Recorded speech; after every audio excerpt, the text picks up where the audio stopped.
cumprimento os irmãos com a paz do Senhor. Podem sentar, meus queridos. Você que trouxe a sua Bíblia, abra comigo, por favor.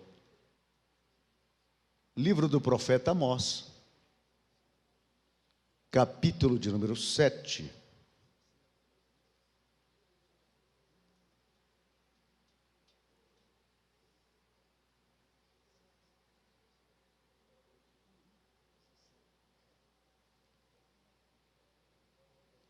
Livro do profeta Amós, capítulo 7, versículo 14.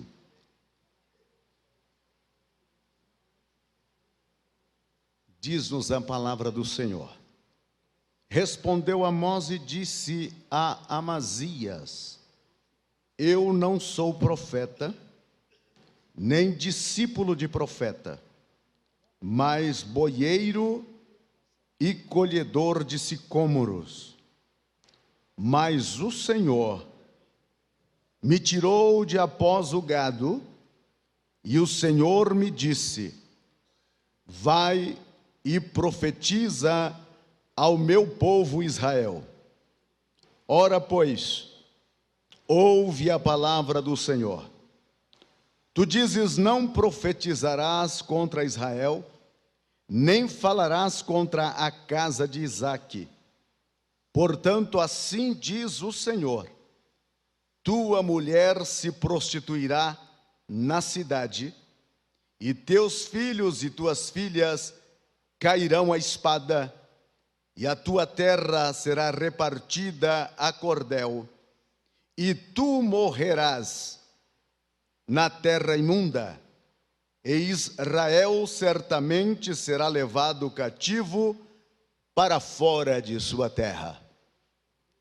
Glória a Deus. Meus queridos irmãos, companheiros, eu quero nesta meditação falar sobre lições de um profeta da roça. Às vezes Deus, ele age de uma forma para surpreender. E todas as vezes que pensamos que Deus vai agir de uma maneira, Ele age de forma totalmente diferente. Porque uma das coisas que Deus jamais gostou de fazer é repetir métodos. Ele pode fazer o mesmo milagre, mas com um método diferente, porque Ele é Deus. O grande problema de muitos é pensar que podemos colocá-lo dentro de uma caixa de fósforo e que Ele tenha que obedecer a algumas regras por nós instituídas.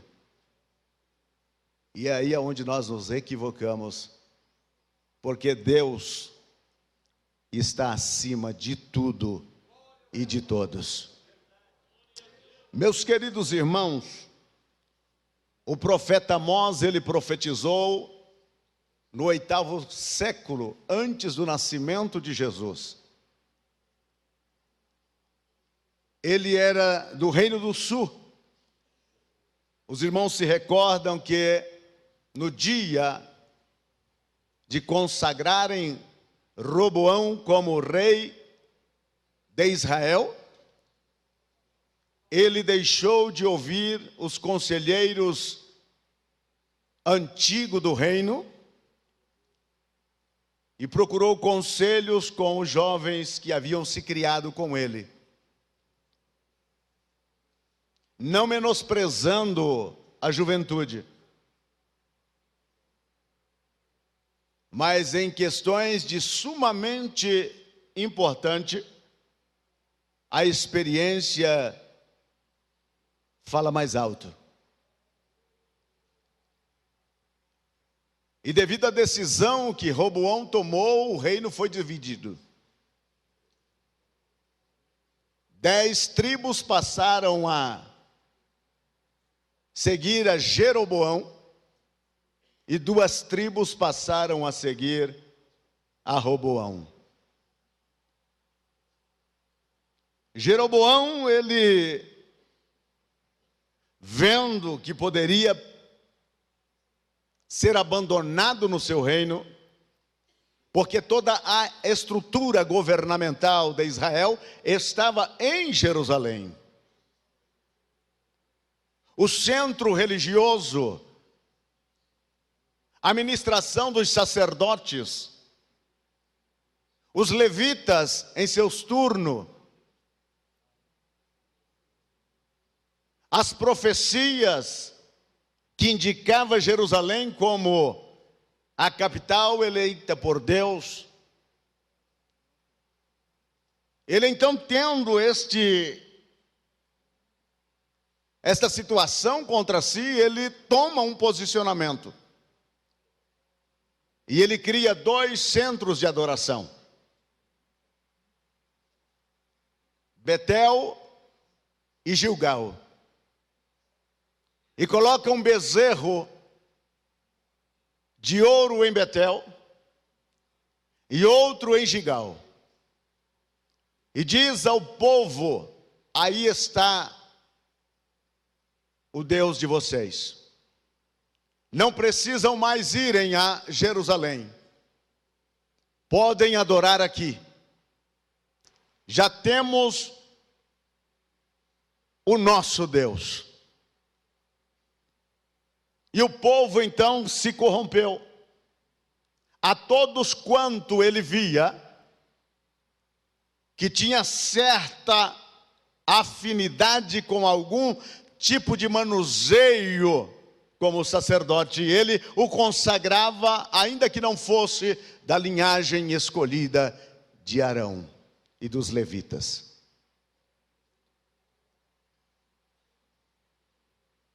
E este pecado ficou marcado na história de Jeroboão. E parece que era o crivo pelo qual os reis do norte eram sentenciados no final de seus reinados. E fez o que era mal aos olhos do Senhor, conforme Jeroboão.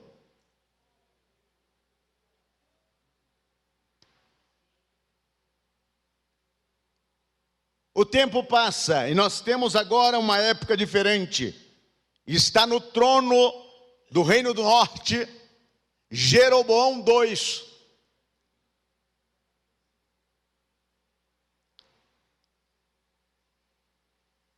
E este Jeroboão II, ele dá continuidade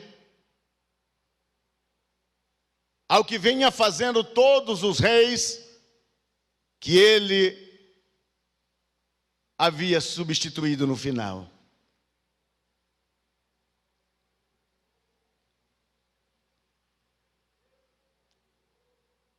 A parte norte, Israel, nesta época, estão desfrutando de uma prosperidade muito grande. Colheitas fartas. Animais produzindo em abundância.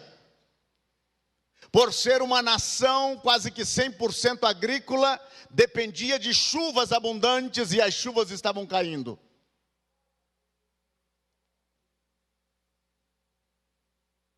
E muitas vezes as pessoas se equivocam pensando que prosperidade material é a assertiva de que está bem espiritual. Mas isso é uma equivocação. O material nem sempre é o testemunho de uma vida regrada espiritual. Eles estavam bem materialmente falando, mas eles estavam longe de Deus. E lá no Reino do Sul, na roça, Deus fala com aquele agricultor.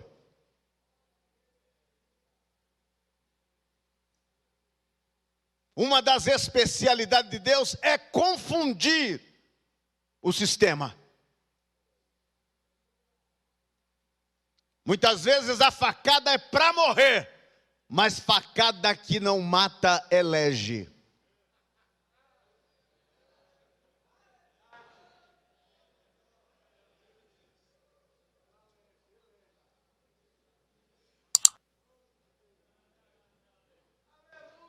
Ele confunde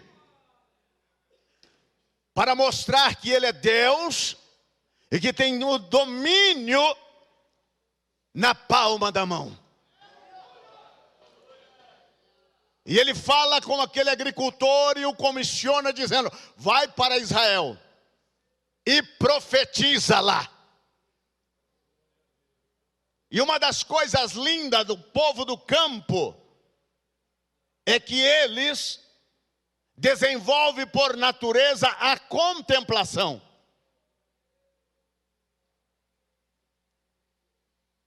Outra coisa que o povo do campo tem muito em si é a sinceridade.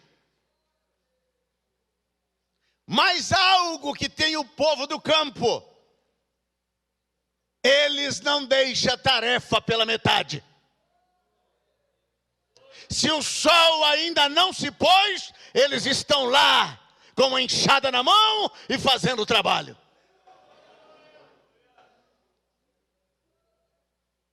Amós, o seu nome significa levador de carga. Tem alguma coisa a ver como amosear. E ele chega, e Deus manda ele para o centro nervoso do reino do norte.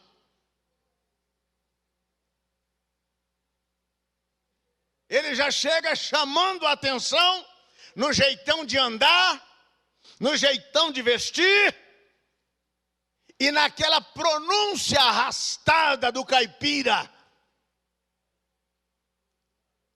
Mas é melhor um caipira de Deus do que um engomadinho compactuado com o pecado.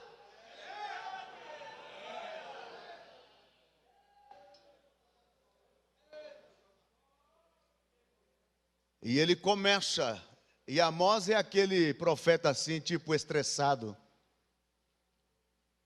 Seus primeiros capítulos é terrível. Por 3 pecados e pelo 4º eu não perdoarei. Ele é terrível. Ele não tem papa na língua. Ele tem um compromisso com os céus.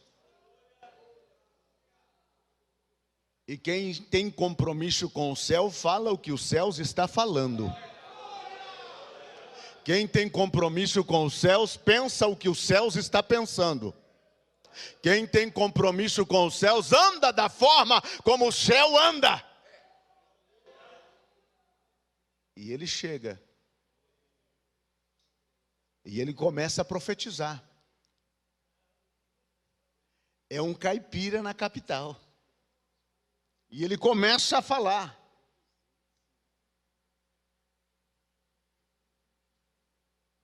Ele disse: olha, Israel será levada ao cativeiro. A profecia dele é um atentado contra a nação. Partindo da prisma humana, ele está atentando contra a nação. E depois ele disse: e o rei será morto à espada.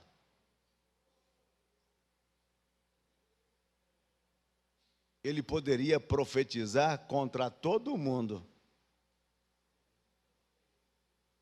menos contra o rei.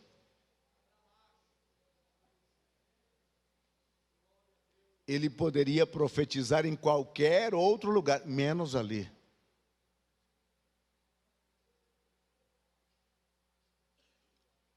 Era convidar uma sentença para si. Mas a palavra era de Deus. E ele não estava olhando a divisa da pessoa, mas o poder da palavra. Ele não estava sendo influenciado pela cidade, pelo centro de adoração em Betel. Ele estava influenciado pelo Espírito Santo. E ele era um profeta de verdade. Ele não estava disposto de maneira alguma a retroceder daquilo que ele havia recebido.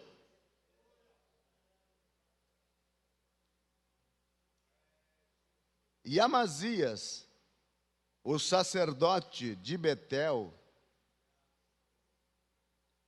já mandou um recado para o rei: olha, tem um caipira aí, sujeito macho,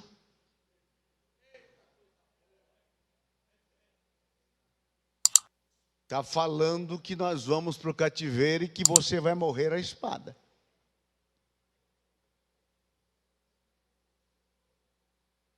Aí ele foi tentar dar um três canto no profeta. Se você quer ter um prejuízo na vida, tenta afrontar um profeta de Deus. Eu estou falando profeta de Deus, eu não estou falando profeta de beira de estrada. Homens que andam com Deus e que por onde passa a marca fica.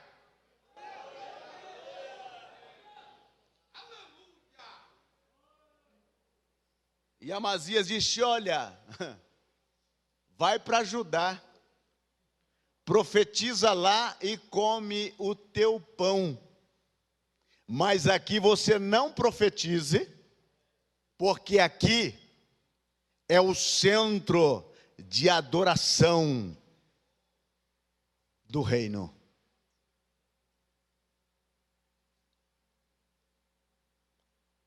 E Amós então poderia se intimidar, como faz muitos, que Deus entrega uma palavra para ele falar, mas ele dá uma olhada assim, vê as pessoas que estão na retaguarda ou estão diante dele, e ele disse: vou amenizar.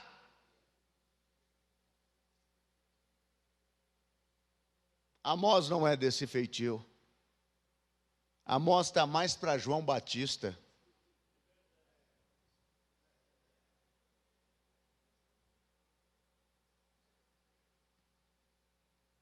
Amós disse: eu não sou profeta.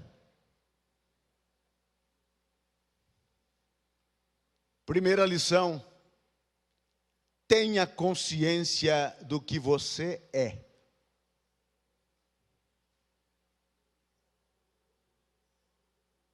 Ele disse: eu não sou profeta.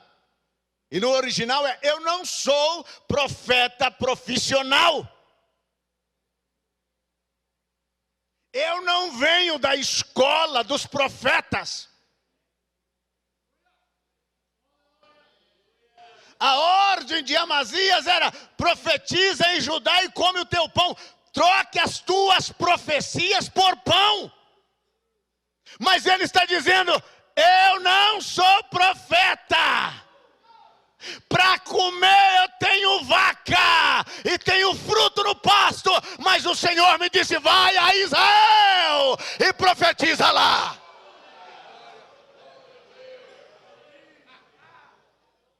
Eu não preciso trocar a minha profecia por pão. Eu não estou nisso por comida e nem por bebida.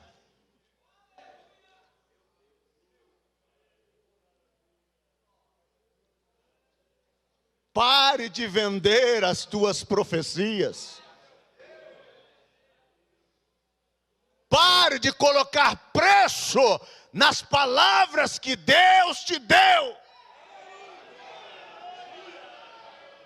Pare de profetizar por pão, mas profetiza o pão da vida.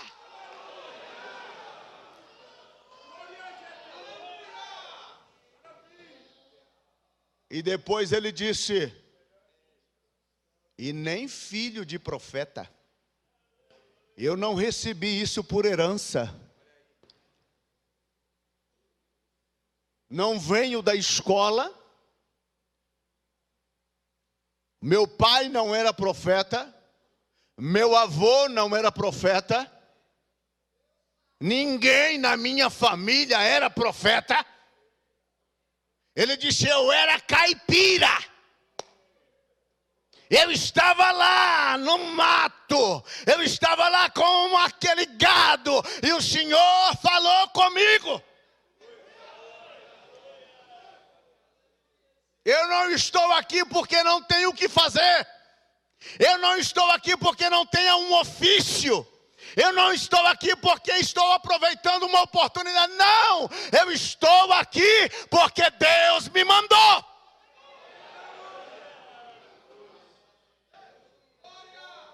Ele disse: eu sou boieiro.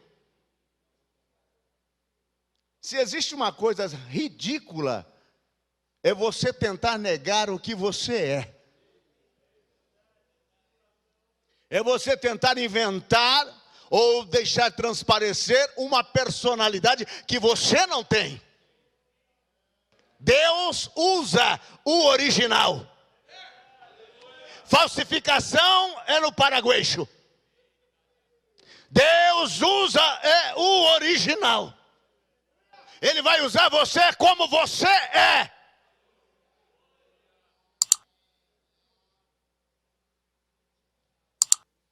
Segundo, nunca esqueça da onde foi que Deus te tirou.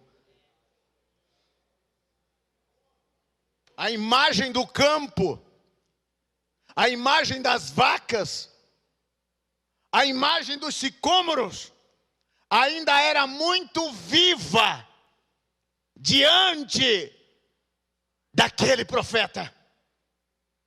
Ele sabia de onde foi que Deus o tirou. E os lugares aonde Deus nos tirou se torna para todo profeta uma joia. E é muito importante de quando em quando passar por lá.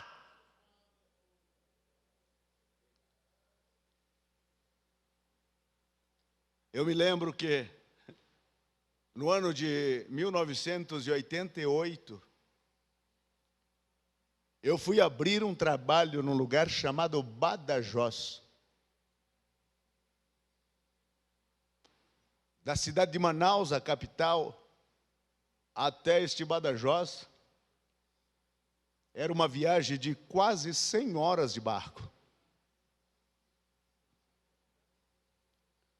Eu tinha 21 anos. O tempo já passou bastante.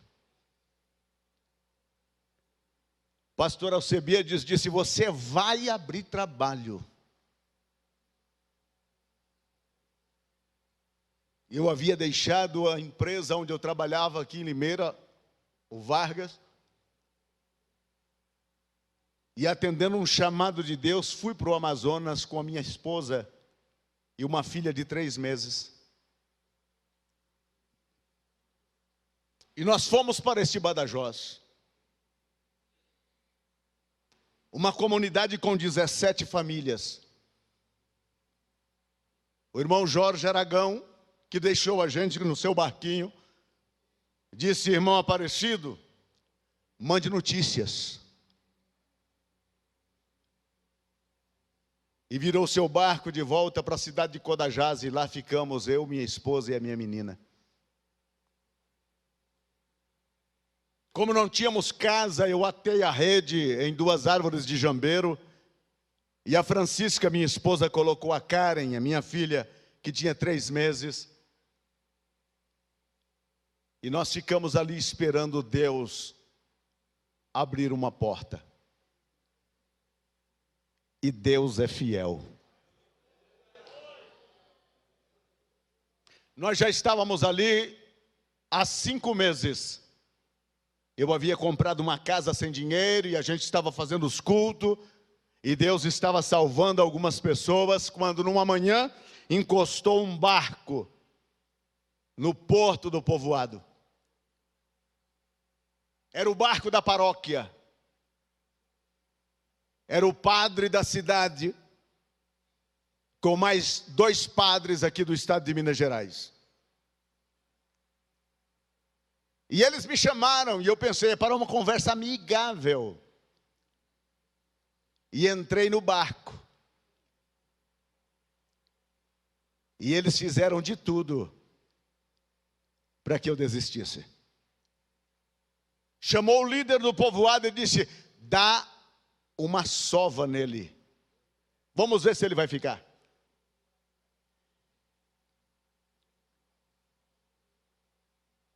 Eu olhei para ele e disse: Deus me tirou lá do Vargas e me trouxe aqui. E eu não vou voltar. Aqueles homens olharam para mim e disseram: mas nós vamos mandar espancar você. Não tem problema. Você é jovem, você poderia estar fazendo qualquer outra coisa. Eu disse: eu poderia estar fazendo qualquer outra coisa, mas eu preferi fazer aquilo que Deus me pediu para fazer.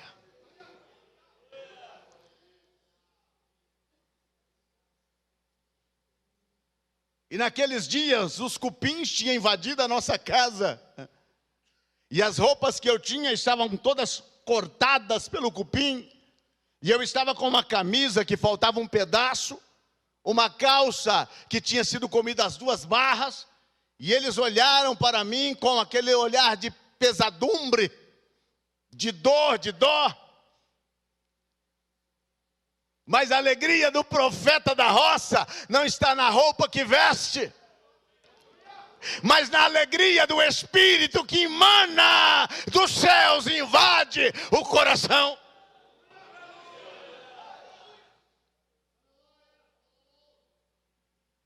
Nós ficamos aproximadamente 5 horas dentro daquele barco. A minha esposa se incomodou e veio. E entrou com a Karen no braço e disse: o que está acontecendo? Disse: eles estão querendo que a gente volta. Minha esposa olhou para eles: vocês são doidos?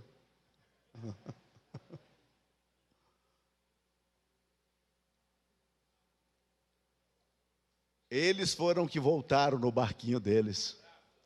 E nós ficamos lá. No domingo seguinte, o líder da comunidade disse: pastor, faz a sua missa aqui na igreja católica.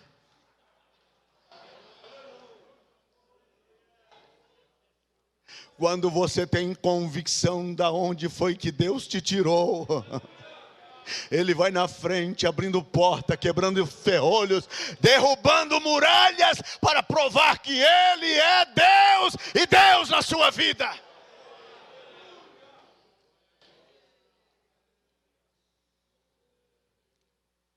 Terceiro, tenha convicção no que o chamado te transformou. Ele disse: eu era boieiro. Hoje eu já nem sei o que eu sou, mas eu sou simplesmente alguém com uma palavra.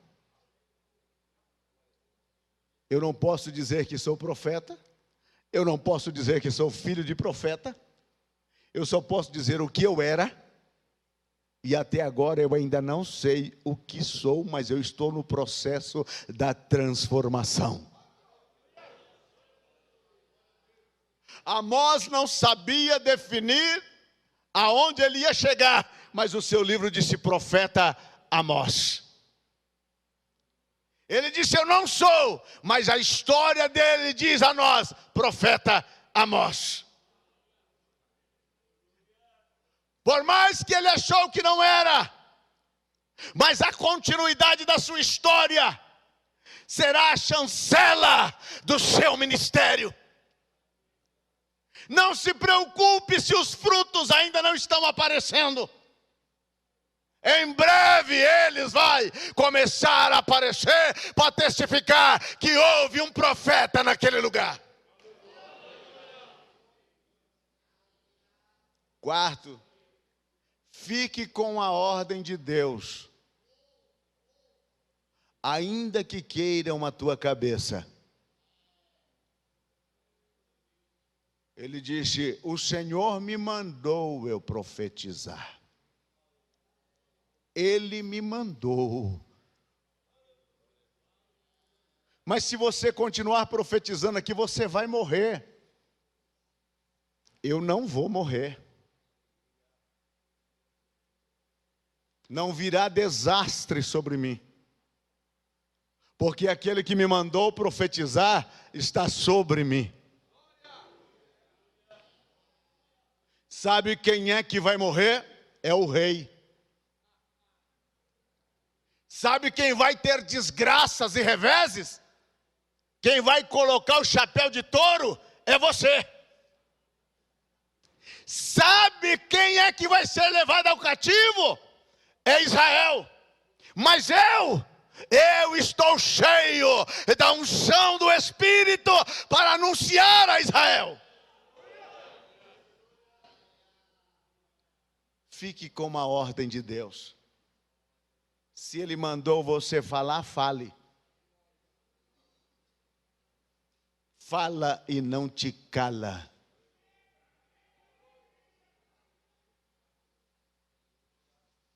E por último, faça aquilo que Deus te mandou fazer, independente dos resultados.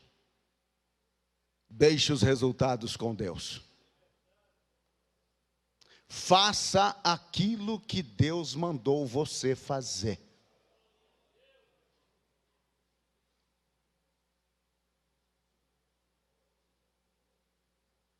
Dias atrás chegou um obreiro em nossa igreja, ali em Araçatuba, e disse: pastor, eu queria que o senhor me desse uma oportunidade para trabalhar com o senhor, porque aonde eu estou, o homem lá não deixa a gente fazer. Eu falei: como assim, meu filho? Eu tenho como um princípio para mim de não receber ninguém que vem falando mal do seu pastor. Porque se ele chega falando mal do seu pastor, quando ele sair, ele vai falar mal de você e de mim. Ele disse: não, a gente não pode pregar. Eu falei: como assim? Tem praça lá? Tem. Vai para a praça.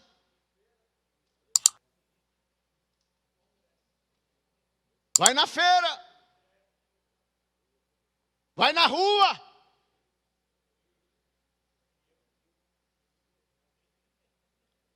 Eu e você, profetas de Deus, não precisamos de um púlpito para poder fazer aquilo que Deus nos mandou fazer.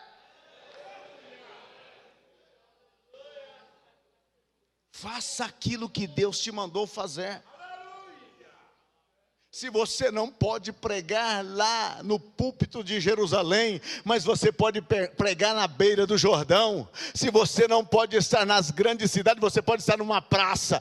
Se você não tem um púlpito, você tem um caixote de tomate. Sei lá, você inventa. Porque para fazer a obra de Deus, basta ser chamado e ter a palavra no coração e dizer: assim diz o Senhor. Os resultados é com Deus. Os resultados é com Deus. E quando eu fui para o Amazonas,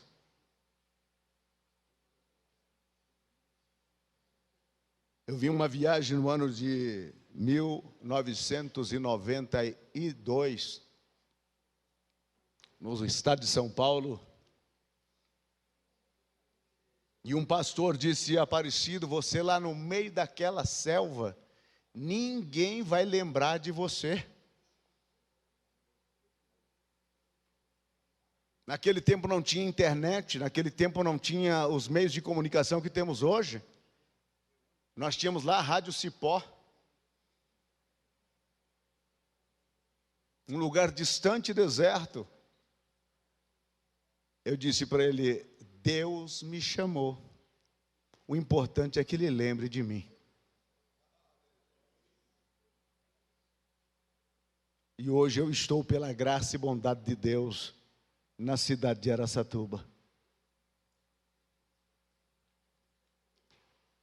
Se você fizer aquilo que Deus mandou você fazer,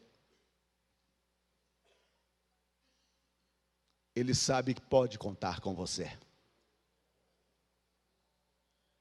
Vou por Ele porque sei que eu posso contar com Ele. Se você fizer aquilo que Deus mandou você fazer, Deus vai colocar à sua disposição os céus para te ajudar e te auxiliar. Não haverá impossível, porque os impossíveis Deus se encarregará de abrir as portas e fazer você passar.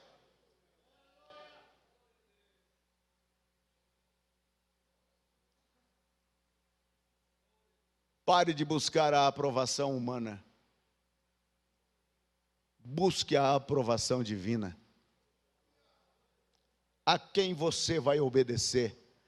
A Amazias ou a Deus que te chamou?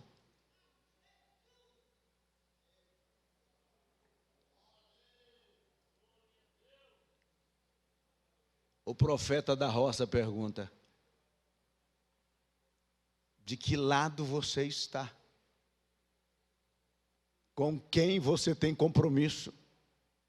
Com quem você tem alianças?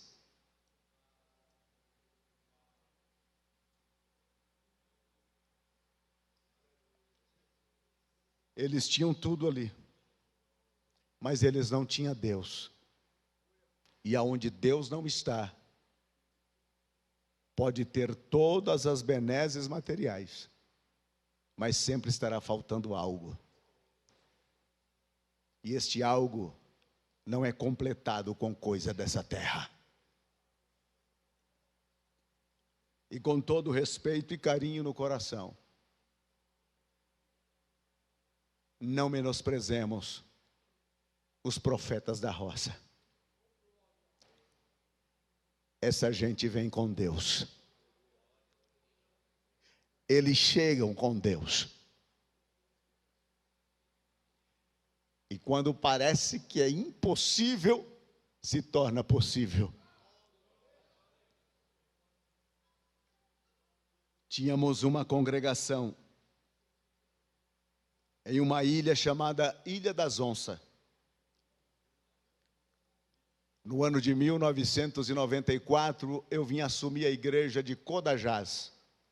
Para o estado do Amazonas, é uma das igrejas medianas. Uma sede com mais 9 congregações. E a igreja batista, a igreja presbiteriana, a metodista, a quadrangular, tentaram por diversas vezes abrir uma congregação nesta localidade chamada Ilha das Onças. Não é que havia animais onça naquele lugar, havia gente onça. E o pessoal que foram para pregar naquele lugar ficaram poucos dias e chegavam corridos e assustados. E eu estava no gabinete orando, pedindo: Deus, me dê uma pessoa. Quando de repente passou na minha mente a imagem de um diácono. Não tinha 4 dentes na frente, já um pouco idoso. E eu continuei orando quando ele passou de volta na minha mente. Eu disse: meu Deus, o que é isso? Quando chegou no culto à noite, lá está o diácono na porta. Eu disse: irmão Joaquim, eu preciso falar com o senhor. Ele disse: eu já sei.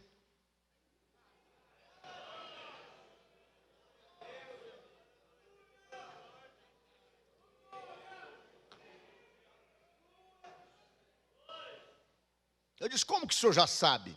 Já. Faz 2 semanas que eu orando com a minha esposa Maria, Deus falou que o senhor ia chamar a gente, para a gente começar uma igreja na Ilha das Onças.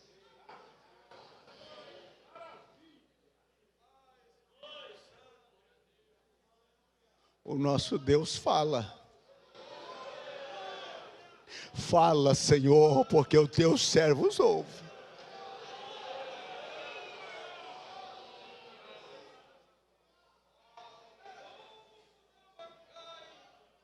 Ele disse: o senhor quer falar comigo agora, pastor? Eu já chamo ali a minha velhinha. Eu disse: chama ela. E lá veio aquele casal e a gente entrou no gabinete e eu disse: irmão, nós precisamos começar uma congregação na Ilha das Onças. Ele disse: eu sei, pastor. Eu disse: irmãos, o senhor sabe ler? Ele disse: pastor, eu aprendi a ler na Bíblia. E a sua esposa? Não, minha velhinha não sabe dessas coisas, não sabe da leitura. Eu disse: mas vocês têm coragem? Quantos anos o senhor tem? 68, pastor. E a sua esposa? 70. Mas eu subo em açaizeiro, pastor. Eu subo lá na copa do açaí, tiro o cacho e desço com ele. Eu derrubo o cedro. Eu mato anta, eu vou de caçada de 3 dias dentro do mato.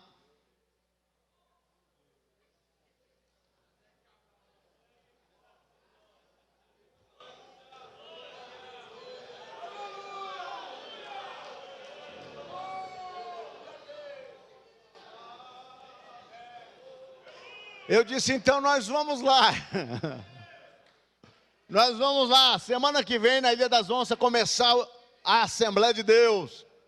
Ele disse: pode deixar, pastor. De manhã, levantei, entrei no barquinho com o casal e mais outros 2 obreiros. E nós fomos para lá. Chegamos lá, um povo meio assustado.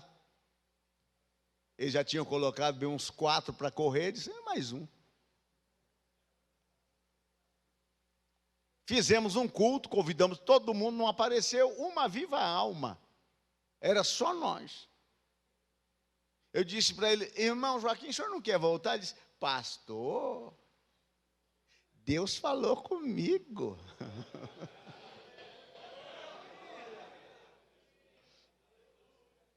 E a senhora, irmã Maria? O que o meu velho falou, está falado.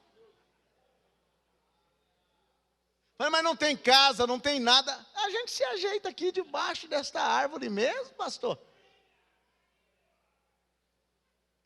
Eu disse: tá bom. Deixei para eles uns 2 pacotes de bolacha paraense, que eu acho que aquilo foi o cão que inventou. Uns negócios duros que acaba com o céu da boca. E uma lata de goiabada.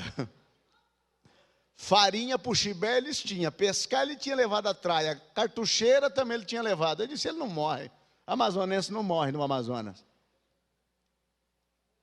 E voltei. Passou 15 dias e nada. Falei: mataram. 30 dias nem notícia. 3 meses eu estou saindo da casa pastoral. Lá vem ele com aquele sorriso tremendo. Pastor, a paz do Senhor. Falei: meu filho, o senhor está vivo. Ele disse: sim, pastor, vim aqui chamar o senhor para fazer o batismo.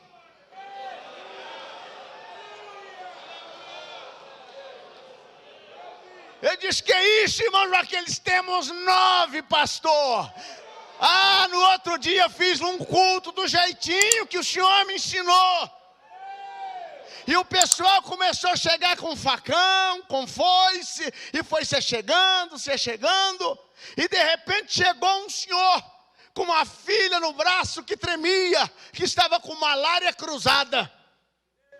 E disse para mim: se você curar ela, eu vou querer esse Deus. Mas se você não curar, você está morto.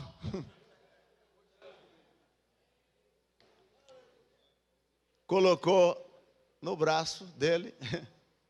Ele disse: Jesus, socorre ou morre. Orei, pastor. Mas não orei muito não. Um olho fechado, outro aberto. E disse: Jesus, cura essa menina. A menina deu um salto. Papai, mamãe, papai, mamãe. Ele olhou, o casal estava ajoelhado, os filhos vieram: pastor, eles me deram casa, eles me deram lugar para fazer culto. Pastor, lá está uma bênção.